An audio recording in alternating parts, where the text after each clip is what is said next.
So in this video, I'm going to talk about a conflict that happened in the book of Joshua in chapter 22. So for background, Joshua has led the Israelites to victory through all these different battles, and basically now it's a time of resting. He's set the borders out, he's given out inheritance, so it's all about them just settling in and finally resting from the battles that they have been through.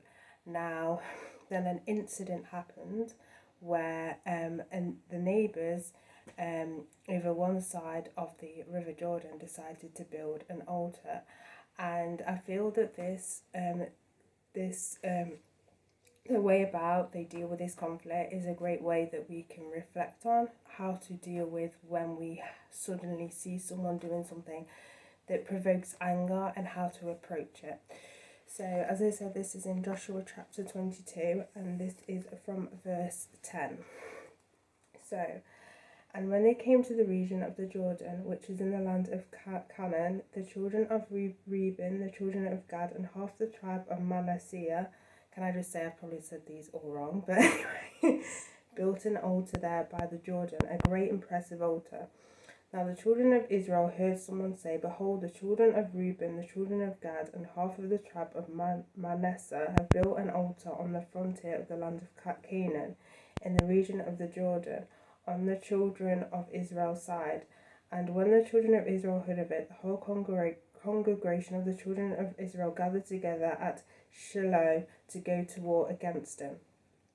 Now then the children of Israel sent Phinehas, the son of Elisa, the priest, to the children of Reuben and to the children of Gad and half the tribe of Manasseh into the land of Gilead, and with him 10 rulers, 1 ruler each from the chief house of every tribe of Israel, and each one was the head of the house of his father among the divisions of Israel. Then they came to the children of the Reuben, to the children of the Gad, and half the tribe of Manasseh, to the land of Gilead, and they spoke with them, saying, This says the whole congregation of the Lord, what treachery is this that you have committed against the God of Israel, to turn away this day from following the Lord, in that you have built for yourself an altar that you might rebel this day against the Lord? Is the iniquity of the poor not enough of us, from which we are not cleansed till this day? Although there was a plague in the congregation of the Lord, but that you must turn away this day from following the Lord. And it shall be, if you rebel today against the Lord, and that tomorrow he will be angry with the whole congregation of Israel. Nevertheless, if the land of your possession is unclean, then cross over to the land of the possession of the Lord, where the Lord's tabernacle stands, and take possession among us. But do not rebel against the Lord, nor rebel against us, by building yourself an altar besides the altar of the Lord our God. Right, so I'm going to just stop there because that was a little bit, so that is a little bit of kind of to take in. So basically they build this altar, and what they reckon they built that altar is to do sacrifices onto, whereas they already have the tabernacle that does sacrifices. So they're basically saying, if any of your congregation do wrong, then go over to where the tabernacle is and do the sacrifices there instead of building themselves an altar. Anyway, as we carry on. Did not Achan the son of Zerah commit a trespass in the accused thing, and wrath fell on all the congregation of Israel? And that man did not perish alone in his iniquity. Then the children of Reuben, the children of Gad, and half the tribe of Manasseh answered and said to the heads of the divisions of Israel, The Lord God of gods, the Lord God of gods, he knows, and let Israel itself know, it is in rebellion, or if it is treachery against the Lord. Do not save us this day. If we have built ourselves an altar to turn from following the Lord, or if to offer on it burnt offerings or grain offerings, or to offer peace offerings on it, let the Lord himself require an account.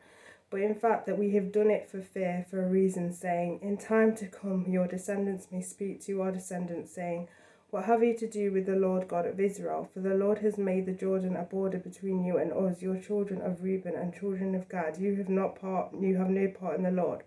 So your descendants would make your descendants cease fearing the Lord. Therefore we said, Let us now prepare to build ourselves an altar, but not for burnt offerings nor for sacrifice, but that it may be a witness between you and us, and our generation after us, that we may perform the service of the Lord before him with our burnt offerings, with our sacrifices, and with our peace offerings, that our descendants may not say to our descendants in time to come, you have no part in the Lord. Therefore we said that if it will be that when you say this to us or our generation in time to come, that we may say, here is the replica of the altar of the Lord which our fathers made, though not for burnt offerings nor for sacrifices, but in the witness between you and us. Far be it from us that we should rebel against the Lord and turn from following the Lord this day to build an altar for burnt offerings, to grain offerings, or for sacrifices, besides the altar of the Lord our God, which is before his tabernacle. So basically, they built the altar not to do sacrifices, because over on their side they had no altar, and they feared that people, the next generation, will think that they're not part of, the Lord and everything like that, because they've got no altar. The altar's on the other side. So they decided to build this altar as a replica, just as to represent that they are part of God's covenant as well. So it goes on to say, now then Phinehas the priest and the rulers of the congregation, the heads of the divisions of Israel who were with him, heard the words that the children of Reuben, the children of Gad, and the children of Manasseh spoke. It pleased them. So what can we learn from this? So I feel sometimes we, as everyone's done this before, where we rush to anger at things. Like, people may do things, but we may not understand the reasoning why they do it. So for the guys, for this situation, they thought they bought this altar and they were going to do pagan sacrifices or other sacrifices on an altar that hasn't been sanctified to be able to do that sort of thing. So they rushed into anger, but what happened is they actually listened and said to them, first they accused them of being treachery, but they actually listened to them as to their explanation. And when they realized the reason why they brought this, why they created this altar, then they realized that, okay, we may have jumped into conclusions. So I feel that when we see something that, or even hear rumours, this is a thing that I think I mentioned this before, where we can be quick when we hear rumours of people talking about us and stuff. We can be rushed to anger, but it's important that we actually listen to them, listen to people, because they may be doing something either because they have no clue, they've not been taught, the correct way of doing things, and that's why they've done it, or there's actually a reason and why they've done it. Even if they've done it and they're not sure, just correct them and tell them why and explain the situation to them. Or or if they believe that what they're doing is right, try and kind of convince them. But the whole idea is not to kind of rush to anger, because if they had rushed to anger and they went just straight into war, they would have killed innocent people that hadn't actually done anything wrong. But when we actually have anger in us, we should diffuse that anger and just think, okay, what's the best course of reaction to act on what we've seen or what we heard? What's the best way to go about it, instead of just going thoroughly into full of anger?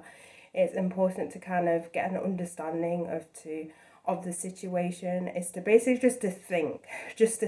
I feel that anger can rush into us and we just act quickly without thinking, and that's what causes us to sin. So it's really important that when we see something or hear something, unless it's obviously completely, like, we're not talking about, like, obviously if someone's literally getting robbed, that's a bit different, but we're talking more so situations where you can, like, where we can actually, we don't need to act quickly with anger. We need to kind of sit, evaluate the situation, approach it in a more